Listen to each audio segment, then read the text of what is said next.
to measure and or cut paper, you're going to need several tools. To measure, you need a ruler. They come as plastic, wood, and metal. Plastic rulers and wood rulers, I do not recommend using the straight edge to place the blade against to cut paper. Unless the wood ruler has that little metal piece on one side, that's for using a knife blade against. That's okay. Metal rulers are a lot better because you can't cut into the edge, so you'll always get a straight line. There are different kinds of metal rulers. This long ruler, which is an 18-inch ruler, and it comes in different sizes, is typically used by graphic designers. It has inches and then agate on this side. On the flip side, it uses points and picas. It's a measuring system that you'll find in desktop publishing software.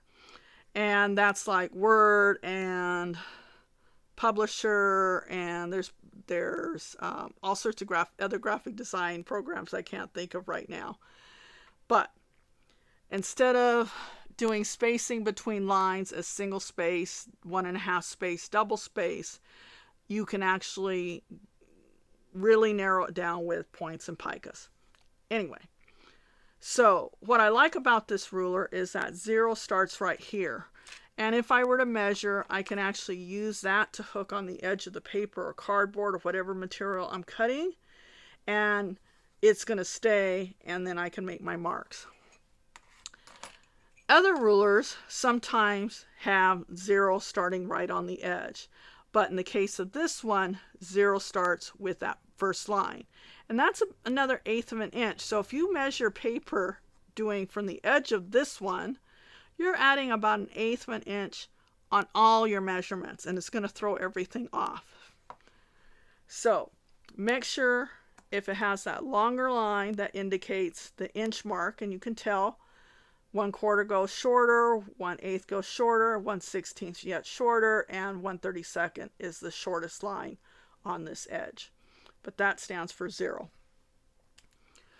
In addition to the rulers, if you want to cut paper, you're going to need a cutting board. And oftentimes I use a self-healing cutting mat, but you don't have to have that.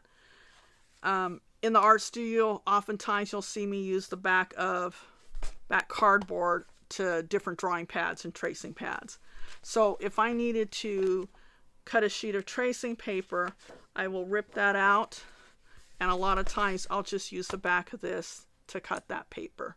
It's convenient, and you end up with a lot of cuts in there, but it's a way to reuse it. It's helpful if the board is bigger than your paper, but you can still get by with a smaller one, and I'll show that in a demonstration.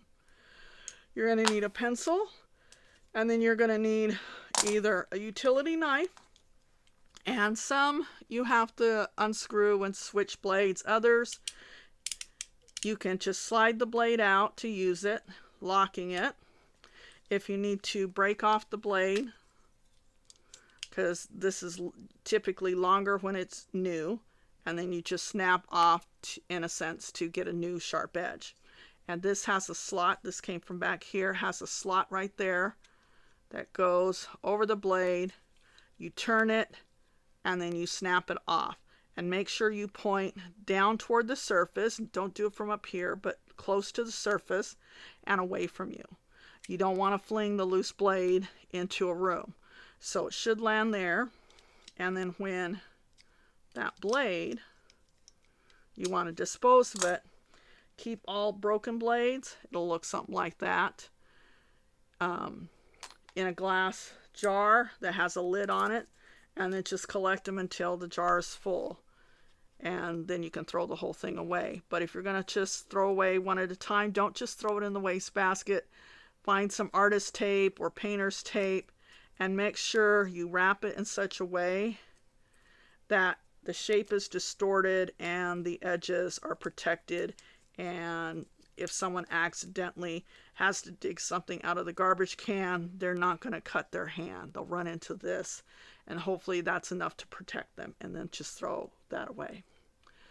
Other knives include X-Acto knives, but they're really a craft knife is their real name. X-Acto is a brand. Some have protective coverings. Keep them when you can. Don't lose them, but they do get lost. It'll keep you from hurting yourself. I don't recommend you putting them in any kind of pocket in your backpack, but I have like a smaller pencil box that I throw these in with my pencils, and knowing that there's knives in there and I need to still be careful, but don't have these loose in your bags anywhere.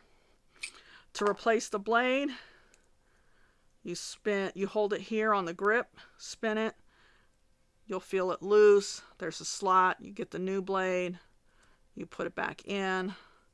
Here's a little container of new blades. They come in different size packages, and then you twist against it and that'll tighten it. If it ever gets loose while you're cutting, just stop, tighten it, and then go back to what you were doing. They also come fancier with rubber grips. This one, I lost the protective covering, so I went to the hardware store, got some plastic tubing, and now I keep my blade in here. But again, this is in a box because this is known to come loose, because this is just kind of a stopgap measure. This knife actually loosens from back here instead of up here. So that's the basics.